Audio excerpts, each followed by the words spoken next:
오늘도 하나님의 은혜가 저와 여러분에게 함께하기를 기원합니다. 예수님께서 제자들의 신앙 고백을 들으셨습니다. 제자들에게 비로소 자신이 이 땅에서 하실 일을 가르쳐 주셨습니다. 예수님께서는 죽기 위해서 오셨습니다. 자기 백성을 위해서, 자기 백성의 죄값을 대신 치르기 위해서 오셨습니다. 그러나 죽음으로 끝나는 것이 아니라 부활하심으로 예수님의 죽음이 가진 의미를 분명하게 증명하실 것입니다. 제자들에게 계속해서 말씀하십니다. 1절에 또 그들에게 이르시되 내가 진실로 너희에게 이르노니 여기 서 있는 사람 중에는 죽기 전에 하나님의 나라가 권능으로 임하는 것을 볼 자들도 있느니라 하시니라. 이 말씀은 지금 하나님의 나라가 완성된다는 말씀이 아닙니다. 잠깐 권능으로 임하는 하나님 나라를 보게 된다는 말씀입니다. 언제 볼까요? 바로 이어지는 변화산 사건에서 보게 됩니다.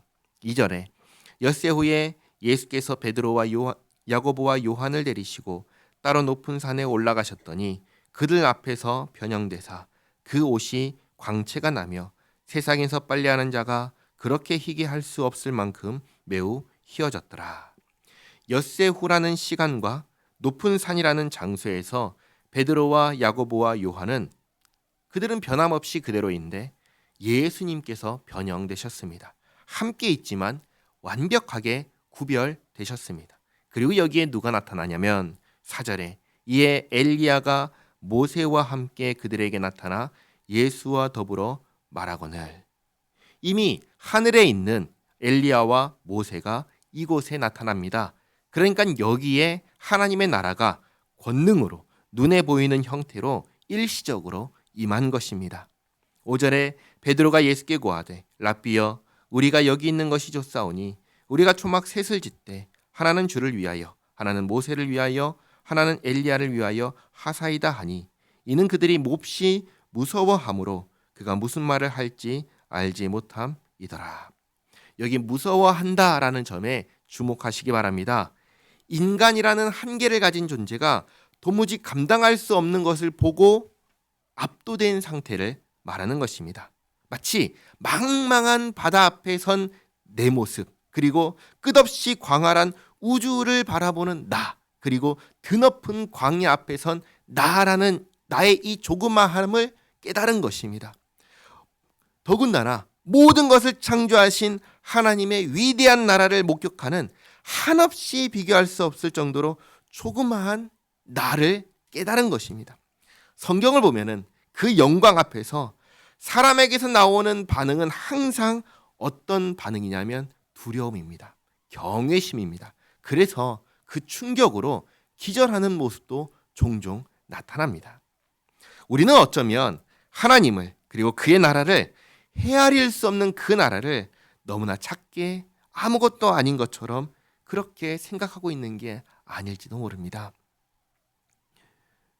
7절에 마침 구름이 와서 그들을 덮으며 구름 속에서 소리가 나되 이는 내 사랑하는 아들이니 너희는 그의 말을 들으라 하는지라.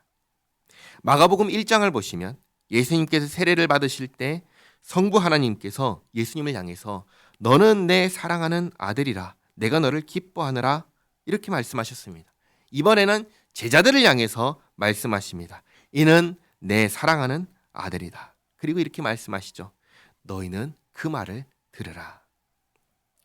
8절에 문득 둘러보니 아무도 보이지 아니하고 오직 예수와 자기들 뿐이었더라.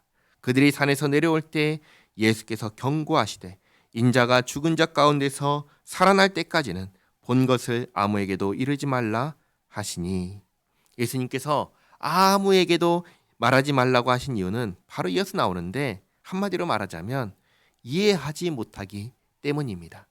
지금 자기들에게 무슨 일이 일어났는지 무엇을 보았는지 전혀 이해하지 못하기 때문에 그것을 이해하는 날이 오기 전까지 말하지 말라고 하신 것입니다. 그래서 10절의 말씀 보시면 그들이 이 말씀을 마음에 두며 서로 문의하되 죽은 자 가운데서 살아나는 것이 무엇일까 하고 이렇게 이해하지 못하는 거예요. 변화산 사건을 경험한 베드로와 야고보와 요한은 앞에서 마가복음 5장에서 회당장 야이로의 죽었던 딸을 예수님께서 살리시는 것을 직접 보았습니다. 죽은 자를 살리시는 것을 보았습니다. 그렇지만 예수님께서 말씀하신 죽은 자 가운데서 살아나는 것이 무엇인지는 전혀 몰랐습니다. 야이로의 딸이 살아나는 것, 소생하는 것과 인자가 죽은 자 가운데서 살아나는 것, 부활은 다른 것이기 때문입니다. 그것은 예수님께서 부활하신 후에야 비로소 알 수 있는 것입니다. 지금은 도무지 알 수 없고 헤아릴 수도 없는 것입니다. 그래서 예수님께서 말하지 말라고 그렇게 하신 것입니다. 11절에 이에 예수께 묻자와 이르되 어찌하여 서기관들이 엘리야가 먼저 와야 하리라 하나이까. 이 세 명의 제자들은 변화산에서 누구를 보았죠? 엘리야를 보았습니다. 엘리야를 보니까 서기관들의 말이 생각난 것입니다. 제자들은 예수님을 그리스도라고 생각했습니다. 그런데 서기관들은 그리스도보다 엘리야가 먼저 와야 한다고 했습니다. 그러면 예수님보다 엘리야가 먼저 와야 합니다. 그런데 엘리야는 제자들 생각에는 아직은 안 왔습니다. 예수님께서 먼저 오셨고 지금 변화산에서 엘리야를 이제서야 보았습니다. 순서가 바뀌었지요. 순서가 바뀌었네? 라는 생각이 드는 겁니다. 그래서 질문하는 겁니다. 예수님, 서기관은 엘리야가 먼저 와야 한다고 했는데 예수님보다 늦게 나타났습니다. 뭔가 이상합니다.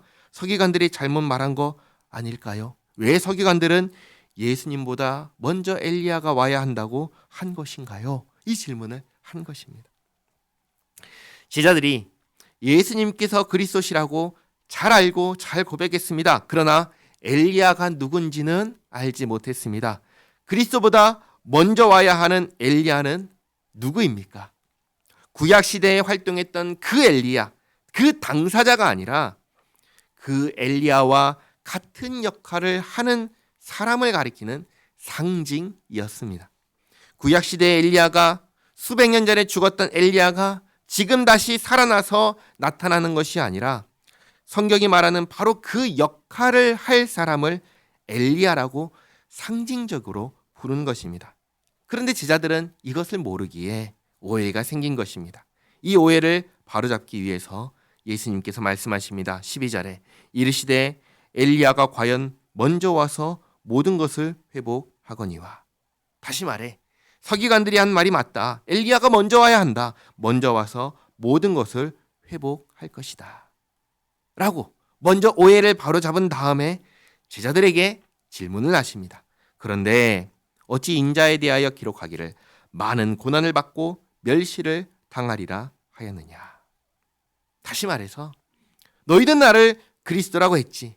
내가 고난을 당하고 죽는다 했을 때 그러면 안 된다고 했었다. 그런데 성경은 그리스도가 고난을 받고 멸시를 당한다고 기록하고 있다. 그러면 한번 생각해봐라. 엘리야가 와서 모든 것을 회복하였는데 왜 그 뒤에 오시는 그리스도는 고난을 받고 멸시를 받아야 하느냐? 제자들이 이 질문에 대한 답을 알까요? 아직 모릅니다. 예수님께서 부활하신 이후에야 비로소 압니다. 왜 예수님께서 고난을 받고 멸시를 받고 죽으셔야 했나요? 우리의 죄의 문제를 해결하기 위해서 그렇게 하신 것입니다. 13절 그러나 내가 너에게 이르노니 엘리야가 왔으되. 다시 말해 변화산에서 본 엘리야가 아니라 구약 성경이 말라기 선지자가 예언한 그 엘리야는 이미 왔는데 기록된 바와 같이 사람들이 함부로 대우하였느니라 하시니라. 아멘. 마가복음은 제자들이 예수님께서 지금 말씀하신 엘리야가 세례 요한이라는 것을 알았다라는 기록이 없습니다. 그러나 마태복음에서는 분명하게 알았다고 기록합니다. 그리고 세례 요한과 같이 예수님께서도 고난을 받을 것을 말씀하십니다. 마가복음에서는 이 부분이 생략된 채 엘리야가 성경에 기록된 대로 고난을 받았다고만 기록합니다. 예수님께서는 제자들의 오해를 바로잡아 주셨습니다. 엘리야가 이미 왔고 엘리야는 자기 사명을 감당했습니다. 그리고 기록된 대로 고난을 받고 죽었습니다. 엘리야 다음으로 오실 그리스도 예수님께서도 기록된 대로 고난을 받고 죽으실 것입니다. 그리고 부활하실 것입니다. 부활하시기 전에 예수님께서 고난받으신 이유를 아무도 알지 못합니다. 그러나 부활하신 이후에는 그 이유를 밝히 깨달아 알게 됩니다. 다시 말씀드립니다. 예수님께서는 왜 고난을 받고 멸시를 받고 죽으셔야 했습니까? 그 이유는 한 가지입니다. 우리의 죄 때문입니다. 우리의 죄 때문에 고난을 받고 멸시를 받으셨습니다. 그리고 우리의 죄를 사하기 위하여 죽으셔야 했습니다. 예수님은 예수님의 고난과 멸시와 죽으심으로 우리가 죄 사함을 받았습니다. 이 은혜를 늘 마음에 간직하시기 바랍니다. 기도하겠습니다. 좋으신 하나님, 우리가 하나님 앞에 교만하지 않게 하옵소서.